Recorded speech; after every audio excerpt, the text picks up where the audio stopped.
Okay. Aloha. Hi, Michelle. Thank you so much for joining us here with Healing with Aloha podcast. The podcast is about bringing healing, hope, and just providing support for people who are grieving and just people who feel brokenhearted being in relationships. And so I'm really honored to have you here, and I just would love to have you introduce yourself to our guests. Oh, thank you. I'm Michelle Farris. I'm a marriage and family therapist and an anger management specialist, and I'm in San Jose. And I love working with codependency, I love working with anger, even though a lot of therapists look at me and go, really? Why? Because all of the people, all the men that I've worked with that have had abusive anger are abused as kids, and they learn it growing up. And so the great thing about anger is that it's so powerful when you can own it in a healthy way versus stuffing it, which a lot of women do, or exploding, which is what a lot of men do. Oh, wow. But the skills are really easy to learn. And that's why I kind of love doing it, because I see people make progress really quickly. That's awesome. I think definitely I was looking forward to talking today about dealing with anger, because I know that culturally, depending on what culture you're in, we can tend to, some cultures, they allow you to express yourself. And other cultures is like, you just suck it up and just hold it in. Right. You know, and then it ends up coming out in other ways. Oh yeah. Right? So I'm excited, and I just want you to dig in there and start sharing with us. Definitely. Where do you want to start? Can you explain the basics of what causes us to be angry, or what triggers us? Is it a communication thing? Is it Well, that's a really good question. I think anger happens because something isn't okay with us. So it's a signal that either somebody's crossed our boundary, something internally within ourselves isn't okay, or something externally out in the world isn't okay, and we're not okay with it. And so I think that in some ways anger is a real gift, because it does signal us that something isn't all right and we need to do something about it. The problem is when we don't do that and we let it build up, then it comes out destructively. But initially, if we can tune into it, it usually tells us what we need. That's funny. I never looked at, that's amazing. I never looked at it as a gift. I know. So it's kind of like a red flag, or it's kind of like, when you drive a car and the light blinks that you got to put gas. Is that what it is? Exactly. Because if I hurt your feelings and you ignore it, right, it's probably going to turn into a resentment. I get it. Then eventually you might not want to talk to me. Really, it goes on and on and on. But if you say, wait a minute, Michelle, what you just said right now really hurt my feelings, and I need to let you know that, then you're taking care of yourself in that moment instead of letting it fester. So it actually brings you and I closer together, because I know my impact on you. Okay, so let's pretend.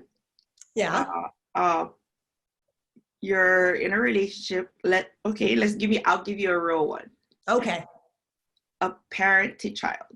The parent has good intentions, but they come across as being overly critical to a child. How does a child express to the parent, because sometimes teens will just lash out because they feel hurt. Right. And then the parent feels hurt because they get lashed upon. But maybe the parents may have good intention to help, but then the child doesn't feel helped. Right. So how do they? It's a complicated situation, but we'll just pretend, simplify it. In that situation, parent is trying to give feedback that wasn't asked for by the child about how they do their homework, for example. Because right now parents are stressing out because they become teachers. Yeah. And depending how young or how old they are, the complexity of the type of assignment, it can be stressful for a parent who's never studied that topic matter, or who maybe school wasn't their strong point. Oh yeah. I wouldn't be able to, if my son were young, I wouldn't be able to homeschool him very well because that's not my gift. Right. So I think some of this is we have to really be kind to ourselves right now because we're all in such a different, unique situation. And the pressures right now on parents are huge because we don't know if our kids are going to finish the school year or how that's going to look. So I think parents, I'm hoping, will reach out for some resources because it is incredibly stressful right now. And I guess I would want to support the parents in communicating and handling their stress because they can tell their child, listen, I need you to, do your homework and put it in an iMessage versus you have to do this. And okay. That may be triggering. Yeah. So if you can say, I know this is hard. I know you want to play with your friends and we need to get this done. You can do a carrot at the other end. Let's do an hour of work and then we'll do some computer time. You can do that, but it's more, can the parent come from a place of I versus you? Because the you message is what causes all the disruption. Yeah. Oh, okay. Because the minute I say you're wrong or you need to do this, I get defensive. Exactly. But if you say, this is what I'm concerned about, this is what I need you to do, it's more of an invitation versus a demand. Oh, see, I've read about using the I, but I never understood why. And I can see because you're inviting them to be in alignment, like to be on a team effort into like, for example, as the parent, by using I, like, hey, I'd love for you to just spend this hour and we can take a break and then you can go back to it. Because the cool thing is we're not in school, we're at home. So we have the ability to work our schedule. Mm-hmm. So then the kid doesn't feel like pinned, like, well, I gotta do this kind of thing right now. You know what I mean? Right. And then like maybe they can agree to compromise. Yeah. And I'm guessing there's probably a zillion Facebook groups out there for moms supporting them right now.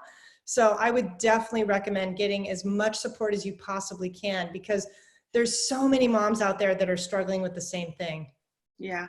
And even dads, I have some single dads that probably would appreciate it. Yeah. I think helping a child in elementary, the new style of math can be intimidating because I tried to help him and the teacher personally told me don't help him.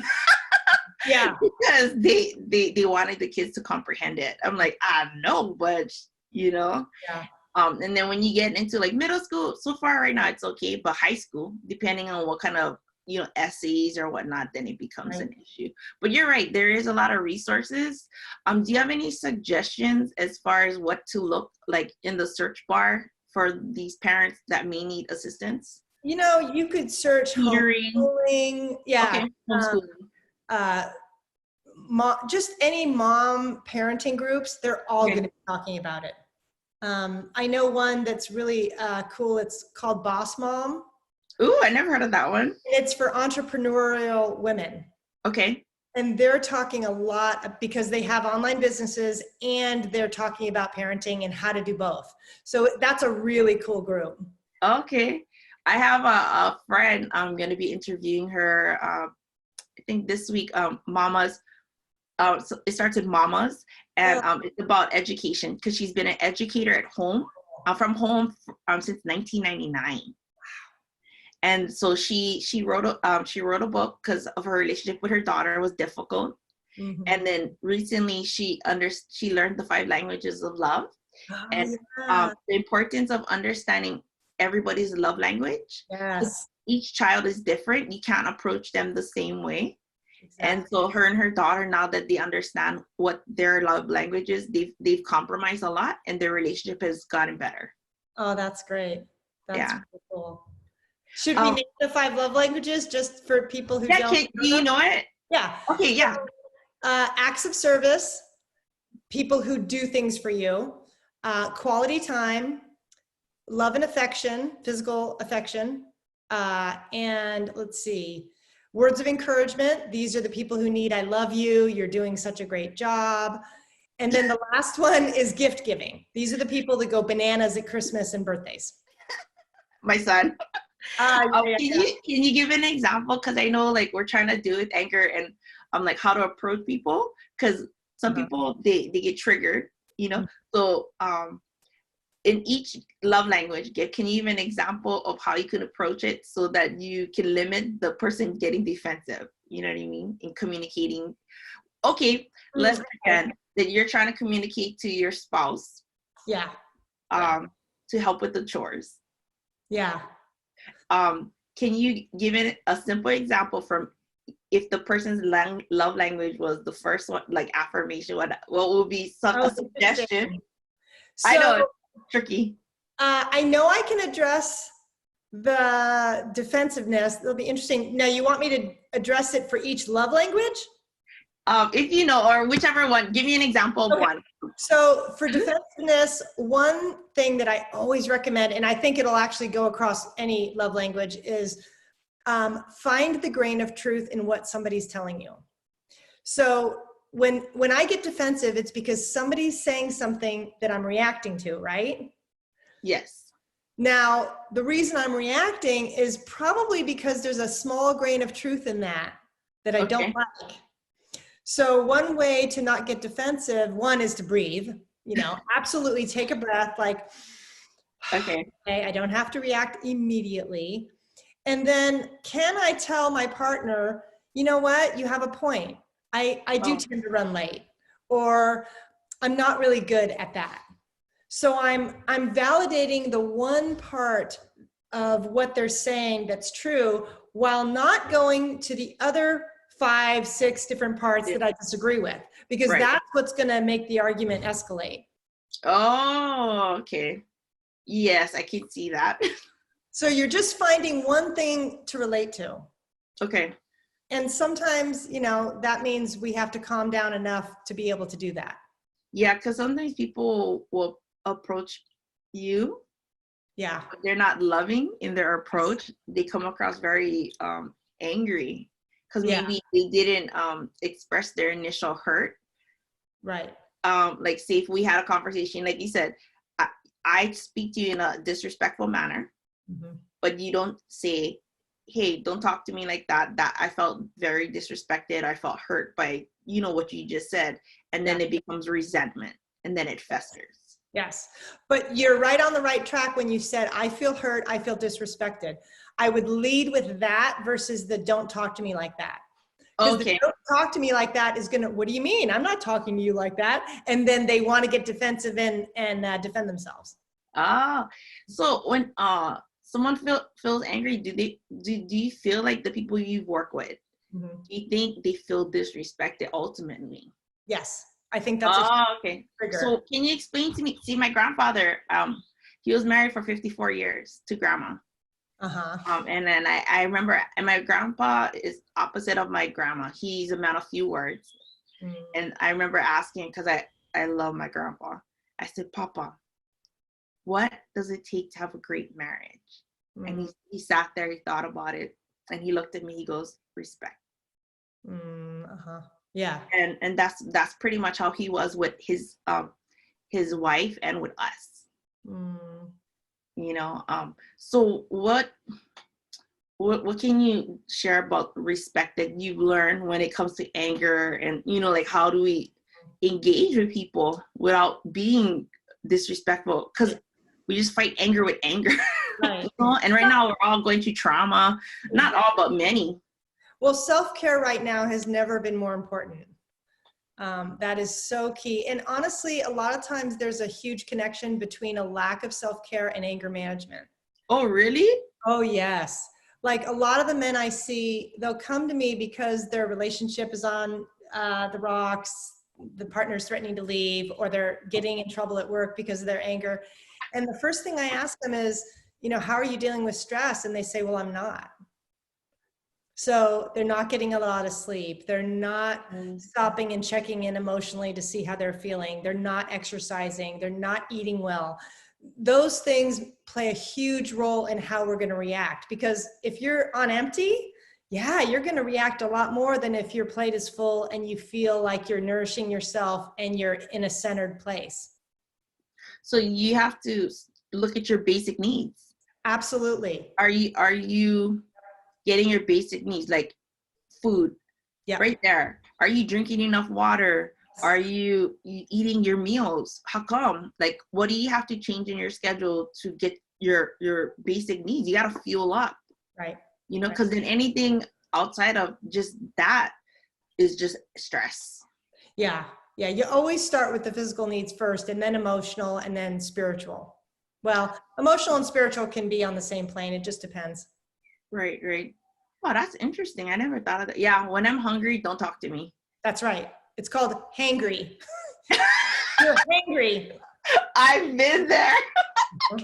Yeah. There's actual research on that too. Really?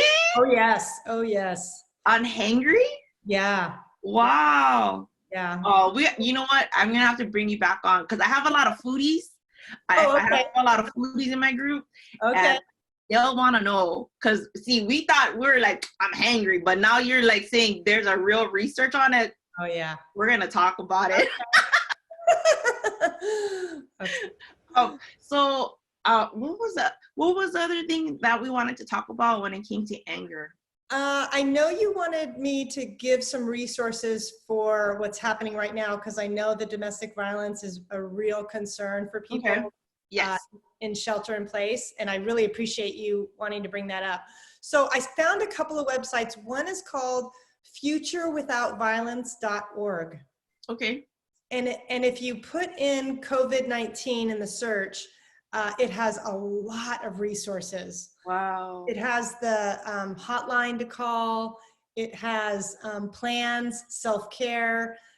It talks about making a safety plan, which is really, really important. You know, even though we're sheltering in place, it doesn't, you know, I know that presents a lot of challenges right now, but, you know, that doesn't mean you can't have a safety plan and to have a bag packed just in case. And, you know, hopefully there are resources, I'm sure there are on that page that will help people who need help. Yeah, because you're right. Just because we're in a pandemic, that doesn't mean you should feel obligated or feel like, you know, and I know there's a lot of nonprofit organizations. There's a lot of agencies out there that are very aware of the increase in domestic violence because people are under stress. Maybe they lost their jobs. Right. Maybe they're not able to pay rent. They're not able to get food. And so what happens is when there's unchecked anger, it's dangerous. It's dangerous, and people get hurt. And situations happen, and it's very unfortunate. And I think that's why I wanted you to talk about anger, because it's something that is common. Yes. And I know you embrace it. And can you explain like how you worked with you know, like anger man? Is it mostly men or women? Like for there's women too. I've actually worked with women who have hit their husbands. What was it that like you said you've seen moments of like success and stuff like that? Like what was the like, I don't know, like what helped people that struggle with anger? So I teach them how to catch their anger early. Oh, okay. They think it's in the moment. Like, you know how your partner might say, well, you just blew up in the moment. I don't know why you blew up like that. Well, they didn't. There's usually a long history of what was upsetting them that was in the making that they didn't identify. So maybe they had a bad day at work. Maybe they are super stressed and they've been stressed for weeks and they've been able to hold it together until that one thing happens and then boom, they're exploding. And we think it's about what's happening in the moment, but it really isn't. It's about all the stressors that have led up to it. So it becomes like the last straw on the camel's back. Exactly. But it wasn't that. It was something. Right. But when they can recognize that, like, oh, I had a bad day at work. I've been resentful to my partner for years and I haven't said anything. Those are the things that need to come up and be dealt with, because then they're not going to react as much in the moment if they can monitor their emotions as they happen. Okay. So if someone realizes and they're aware that they do have an anger problem, if they're going to go and pursue a therapist, what do they say? Because when they call to say, hey, you know, tell their medical doctor, I need to see a therapist. What do they say so that they can get the right direction, or like the right, what do you call that when you refer? Oh, right, referral. No, that's such a good question, because a lot of therapists don't specialize in this. Oh, really? Oh, yeah. I mean, some do, but in my area, there's not a lot. So you really want to ask, do you work specifically with anger? Oh, okay. If they hesitate and say, well, I work with anxiety, I work with depression, that's not the same thing. You know, I would want them to feel really secure with who they pick, and they need to be able to answer that question and tell them how they work with people with anger. Because if they do, it'll roll off the tongue, and you'll know, okay, this person knows what they're talking about. But if they hesitate and they say, well, and they talk around it, which I don't think most therapists would do. Most therapists know their limits and are going to refer out to somebody who can handle that issue. But as the consumer, as the client, I would really support them in Googling anger management in their area, because somebody will most likely pop up. Okay. So, because when you're from a small town or from a small island, we're kind of limited, and sometimes people are bombarded with cases. So maybe they do provide anger management, but then they just don't have availability. Right. What will be the second thing that you would suggest for people, like to go and find support groups online on Facebook? And then what about, can you explain to me, we're talking about webinars? So there's online courses and webinars where they're usually given by life coaches or therapists. And you can, I mean, I did one on anger several years ago. So if you Google that, if you Google anger management courses online, you'll probably get several. So, you know, that is the other thing. You can get something very targeted, very reasonably priced. There are coaches that work with anger too, and they can work with anybody because they're not limited as the therapist is. So they can work with anybody around the world, but sometimes coaching can be quite expensive. So it just depends. Yeah, like what you're going after. I know that you're going to be doing a webinar. This month. Can you share with our guests, like, what is your webinar coming up? So I'm going to be doing an online workshop on Stay Calm, Stay Connected. And I had been working on it for months, and then I kind of postponed it a little bit. And then when all of this happened, I thought, oh gosh, you know, do I release it? Do I not release it? And I thought, you know, people are struggling, people are at home, people have time. And this might be a good time to really learn some skills and practice it, because you want to make your time at home be calm and not so tense, because it is going to be hard for us to be at home this long. I mean, you know, it's natural, but if you know how to navigate a little bit, like with communicating with the eye and identifying early signs of anger and, you know, really upping your self-care, it's going to help you not just during this time, but afterwards. You're going to be able to know how to handle conflict and how to really communicate with confidence. So it's just kind of a mini course on everything that has helped my clients the most. I just bundled up all together. But you also, so you do, the webinar is what day? It's April 28th.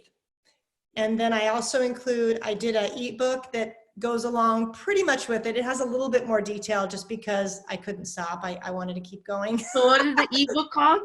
The ebook is Stay Calm, Stay Connected Workbook. So, nice.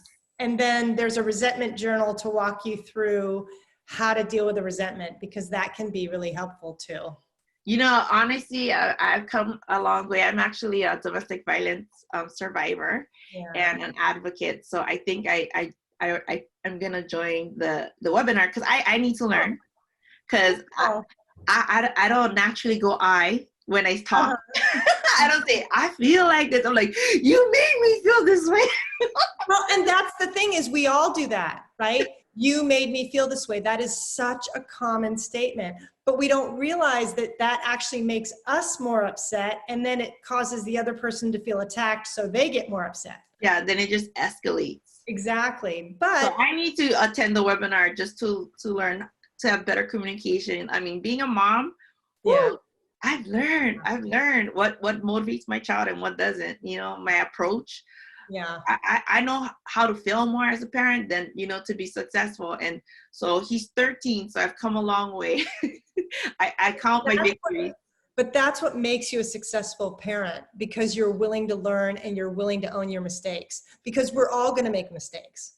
Yes. The difference. One of the things I told him when he was younger, because I became a single parent when he was 2.5 years old. I got separated and divorced in 2009.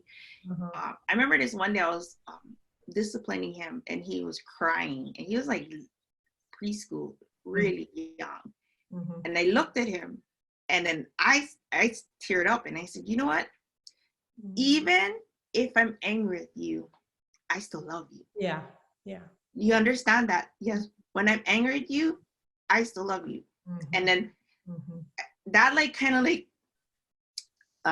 the fear, it took away the fear from my child. And then it made us bonded, because I have to correct him. I have to guide him, and it's not going to be easy. And so as he's gotten older, I always remind him, like, I don't care when you get to high school or when you're an adult, you put yourself in a situation that you know would hurt me or make me upset. I should be the first one you call. I don't care how bad of a situation. I can get upset. I can love you. I will show up for you, even if I'm upset. So just always know I love you. You know what I mean? So I think maybe like learning the skills that you're going to be teaching people, but that underlying respect and love. If the person you're communicating with feels loved and respected by you, everything else is workable. Right. And if you can love and respect yourself by knowing the tools, you're going to have a lot easier time being able to communicate the tough stuff, because you're going to know how to do it without stepping in the doo-doo. Right. Who wants to step in caca? Yeah. Well, believe me, a lot of what I've learned has come from my own experience. Your husband's like, yeah, babe. Yeah. Good one. Yeah. Oh yeah. I've part of what I teach is how to make an effective amends, because it's super important. You know, it's so funny, probably when you're teaching things and your child or your husband is around and they listen, they're after the fact, they're like, remember you shared that you're supposed to, you know, and then they remind you of your techniques. You're like, yeah, he actually is really good, because he'll say, oh, you do that. I'm like, thank you. Because he knows I'm very accountable, because that to me is the biggest trait you can have in a relationship, is if you're accountable for your own stuff, then you can fix anything. But if you're not accountable, it like brings up that wall, and there's no negotiating. There's no problem solving. I think if you're aware of your own weaknesses, when you approach people with humility and respect, you're gonna have a grace. You're gonna like, if you really know, like, oh, I struggle with this, you know, like I know I'm not the most organized person, you know, like I struggle with clutter. So when I approach someone who has the same struggles, I'm not gonna judge them, you know. I'm gonna say, hey, like for my son, hey, can you please pick up the towel and hang it on the door so it dries? Or can you pick up your dirty clothes? You know, remember now, mom, you're imperfect. You too. You know what I mean? So like, it doesn't come across like judgmental. Yeah. But that's great that you taught him that, because imagine how different your life would have been if you had a parent that said those things. And to really say that, you know what, you don't have to be perfect. You're perfectly lovely the way you are, mistakes and all. And that's what you're giving your son. Yeah. Which is huge. I think, if parents can convey that to their child, like, you don't have to be perfect. I'm going to love you. I'm not saying to go have D's and F's, but I'm going to love you. Right. You know what I mean?